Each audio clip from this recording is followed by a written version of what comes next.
time their fish tugs would come in and they'd have to shop for their next 2 or 3 days out, we were open and they would come. And we helped them through the winter when they were not having any fishing or any fish to sell. They couldn't go out with their tugs on account of the ice. Yeah. And so we helped some of them out, and they stuck by us in the summer. But we competed with the bigger stores. We always did things for our local neighbors. And did you ever have a delivery? Sometimes. Well, we had a delivery truck, but yes, when some of the older people or women would call, we would take, run even a loaf of bread if they needed it in a hurry or anything. So. Did you work there all alongside your husband all the time you were raising your children? Well, yes, I worked there. I usually worked at nights with him. We were open from 7 in the morning till 11 at night. Wow. And I would take my husband's supper over to him, and we had a sitter come in to stay with the children, and then I worked with him. Mm-hmm. That was unusual, but that time period to be open at night, wasn't it? Oh, no, the neighborhood stores did. Did they? Oh, uh-huh. And before we had children, we lived in a little apartment up over the store, and my goodness, if somebody would come and they had unexpected company come in late, they'd come to the door and rap, and my husband would go down and get what they needed, you know. And also on Christmas Day, we tried to make it a point to be closed, but people were always coming. They forget something that they needed, and so we'd always go down, oblige. They were good to us, so we were good to them. Mm-hmm. So you didn't have many days off? Were you open on the weekends? Oh, no, we didn't have many days off. Well, we didn't travel much then. People didn't travel like they do now or take vacations like they do now. We didn't have the money or the time. Right. Mm-hmm. But we didn't mind. We had a wonderful, wonderful group of friends, and it was just great life. What did you do for fun in the wintertime when it was? Oh, my. We didn't have enough days in the week. We would play cards. We would have somebody in for dinner, and usually this is before our children were born, when we first come back from Florida, different couples would get together, we'd pool what food we had and have our meal and play cards till all hours of the night. And we had a wonderful time. Yeah, we never missed what we didn't have, you know. They didn't have all the entertainment that they do now. Well, you had music of some kind, didn't you? Oh, yes, one of the first things that we bought when we were married was just a little radio so we'd be able to have music. Yeah. But it was nice. Did you ever go ice skating or anything like that? Oh, yes. We ice skated all the time when I was in school, but there was no school buses and no means of getting you around, but we didn't mind. We walked to school several blocks, and we'd come to school, and when school was out, we'd go home, and as soon as our supper dishes were over, we never could leave till we got our kitchen cleaned up. Mother always insisted we do that, and we'd get our skates and hop into our heavy clothes and come back down to the ice rink, which was right in front of the school buildings over here. And we would come and ice skate till 9:30 or so, and then we'd have to walk all the way home again in the dark, in the cold, but we never minded. Were there quite a few kids that would come ice skating? Were there a lot of people? I mean... Oh, my, yes, the ice rink would be full. And then quite a few, I had 2 or 3 friends who were expert skaters and would perform, and they would perform over at Petoskey. Petoskey had a beautiful rink, and the towns got together once in a while. Once in a while. Did you have any kind of a winter carnival or anything like that? Oh, every year, yes. Tell me about that. What was that like? Yes, we had a winter carnival, and then the fire department in the wintertime would ice a section of Bridge Street, and it was, real wide. We could go down with bobsleds. I don't know if you know what a bobsled is. Sure. And anyway, some of the guys in school had bobsleds, and they'd bring it over to the hill, top of the Bridge Street Hill, and then we'd all pile on as many as could, and then we'd wait for the next one to come. And sometimes this a strip would go clear to the bridge, and then we'd go clear across the bridge with the bobsleds. Wow. Sometimes someone would be there with a car and would pull them up, but usually we all grabbed a hold of the rope and pulled it up the hill and got on it and did the same thing over again. There's something so much fun about just going down a hill fast, isn't Oh, it was wonderful. And then we had toboggan slides. We'd go to the Belvedere Golf Course, and they had lots of hills over there. Yeah. We'd take our toboggans and go over there. Of course, we had skis, but they weren't like the skis are now, of course, and we just fastened them onto our overshoes, and away we'd go. So did you have snowshoes too, or you used the skis instead of snowshoes? Oh no, we didn't. Never had snowshoes. Some of the older kids did, but I mean, some of the boys did, but Right. not very many.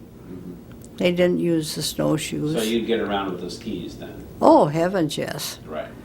yes, gracious. We just what you don't have, what you've never had, you don't miss. And Did you ever go out on the big lake in the wintertime? in the winter? Yeah, on Lake Michigan? No, I didn't. We would go down to the shore and take our children because the ice used to pile up and make beautiful ice caverns. And we would go down there like on a Sunday afternoon, another family and us, and we'd go down and go through the caverns and pull our kids on the sleighs around. It was beautiful down there.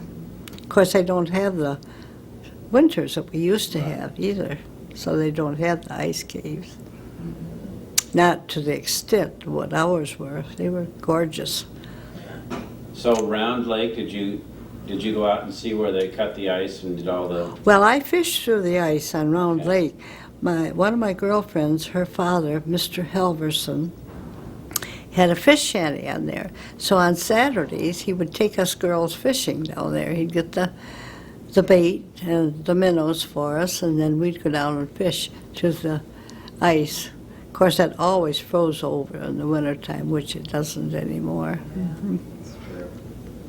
Yeah, atmospheric changes, I guess. Yeah.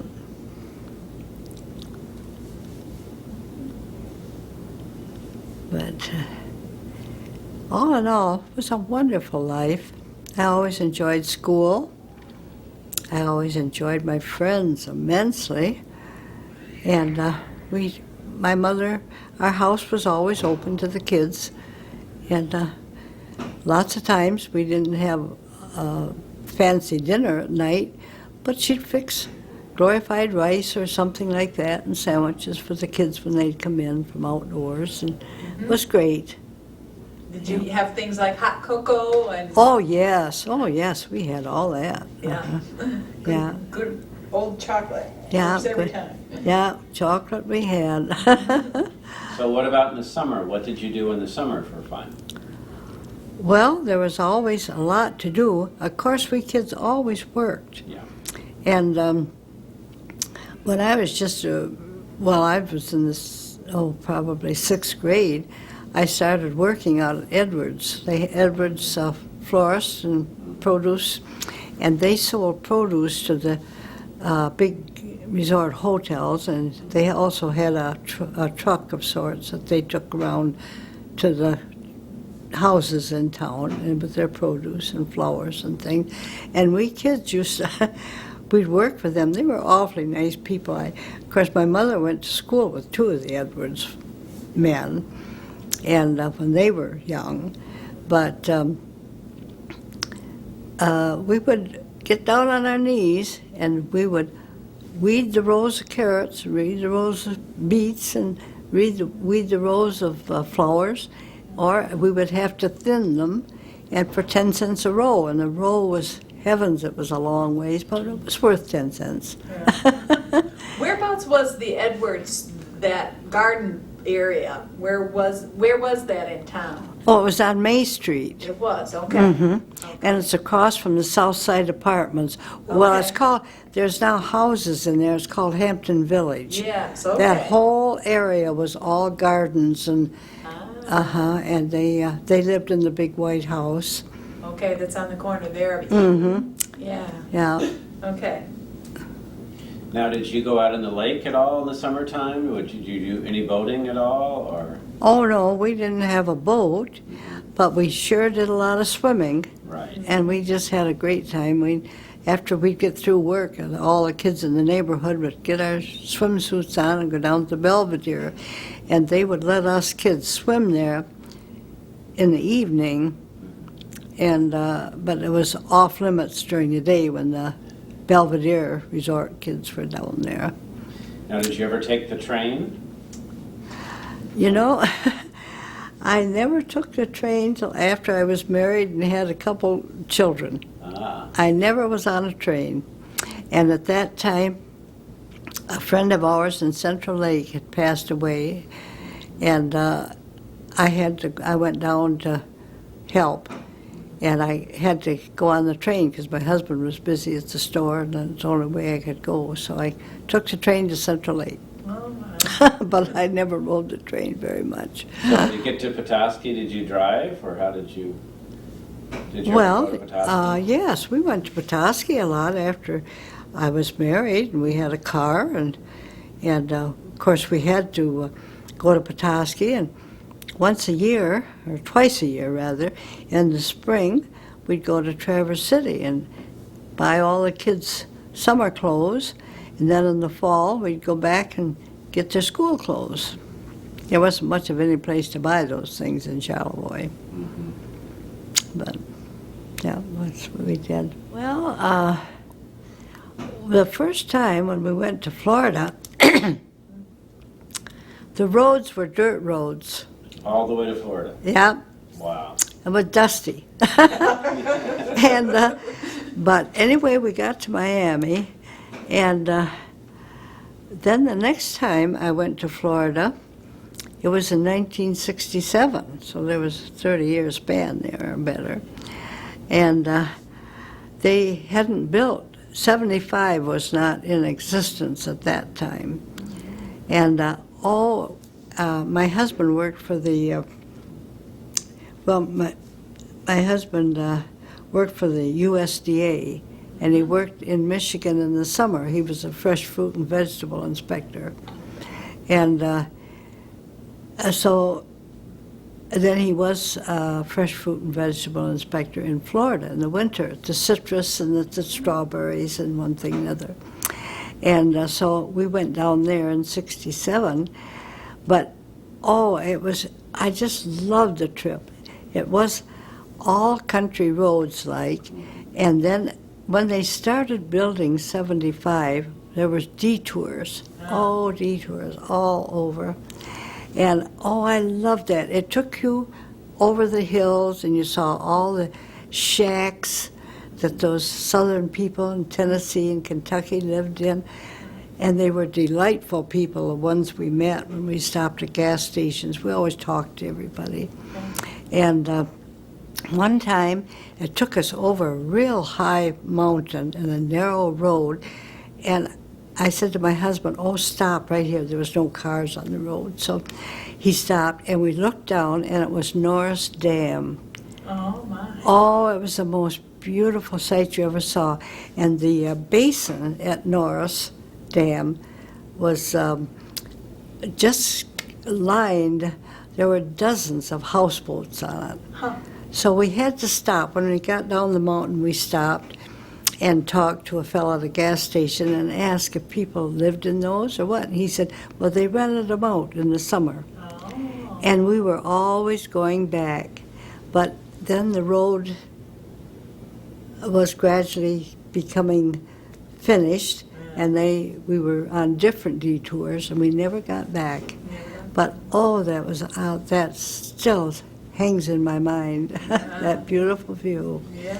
was gorgeous. How long did it take you to get to Florida when you went that first time in 1934 after you got married? Oh, you know, I kept a log always of our trips, but I don't know, and I can't find that. Ah, okay. But it took a long time, and there were no motels. There were cabin camps, Huh.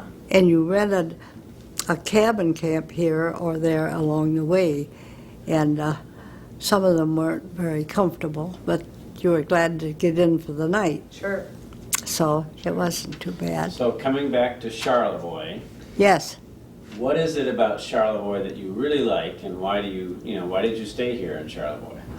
Oh, well, because it was my home, because my family were around here, and because I loved everybody in Charlevoix. At one time, we were a small town, and you couldn't walk down the street without speaking to everybody you met. It was great, and it was really nice. And then when I was a little girl, there was a man, his name was Pfister, and he had maybe somebody told you about that, and he had a popcorn wagon rigged up on it was like they have at the circuses where they dispense food, and he had a popcorn popper, and the popcorn popper used to fascinate us kids because it had a little clown on each side of it that kept moving like Oh, jeez. 10 was of corn popped. But oh, that wonderful smell of popcorn was just make your mouth water. Yeah. And we kids used to laugh because we'd say, Mr. Pfister, Mr. Pfister, you know. He and his wife were so good to all the kids. And we could get a great big bag of popcorn for a nickel. And then there was a little lady, her name was Addie Holly. And she and her mother had a confectioner store in Charlevoix and a few gifts and like that, just a little tiny spot. And but Addie, I don't know if she'd been born crippled or not, but she had a big hump on her back, and she wasn't much taller than us kids, so we could just face her and talk to her. But they were awfully good to all the kids too. We could buy penny candy in there and stuff when we had a penny. You had to pay for that. And then the grocery stores. Now there was Art Van Allsburg had a grocery store and a meat market, and there were several others. Mike Hamlin and Rudy Korth they were partners in a store, and they had a meat market and a grocery store. But Art Van Allsburg helped so many of the families during the winter, and he let them charge groceries, and then take you all summer to pay your winter grocery bill, but you got it paid. You never reneged on anything. But I can remember when my stepdad and my mother and sister and I would go in there every Saturday. That was the first thing we did. When my folks got a paycheck, we'd go down and they'd make a payment on the groceries. And Mr. Van Allsburg always gave us a bag of candy. He thought that was wonderful. The folks were there every Saturday night. What happened during the war here in Charlevoix? What was it like then? Well, we were in business at that time, and there was all kinds of coupons for sugar and cigarettes and gas and everything, you name it, meat and everything, and people were issued these coupons. Then they turned them into the store, and we could let them have so much of everything depending on how many coupons they had. And my husband and I would stay up at night. We had to glue those coupons, those stamps, to sheets of paper and turn them into the government. And they probably never looked at them, but I tell you, it was a chore. But we would stay up till 2 o'clock in the morning getting that done on the days we had to get that turned in. But it was, people gave each other coupons if they needed them, you know. And now, I was ill and had to have surgery in Petoskey at one time during the war, and Oh, so many of our customers and the neighbors come in and they offered my husband their gas coupon so he could get over to Petoskey to see me. And that's the kind of people that Yeah. we dealt with. Yeah. Yeah, they were wonderful. Everybody- Everybody was wonderful. Everybody helped everybody whenever. Oh, they sure did. They were just great. Yep, we never lacked for gas coupons. Of course, we never took them if we didn't need them. Right. But my husband was glad for, at that time, so he could get over to Petoskey. So if somebody was building a house or a barn, would people come and help each other do that, or? Pardon me? When you built a house or a barn, would neighbors help you do that? Well, we didn't, we bought this property out on Low Road after we sold the store. And we had the house built. My husband helped. And we had, it's a stone house.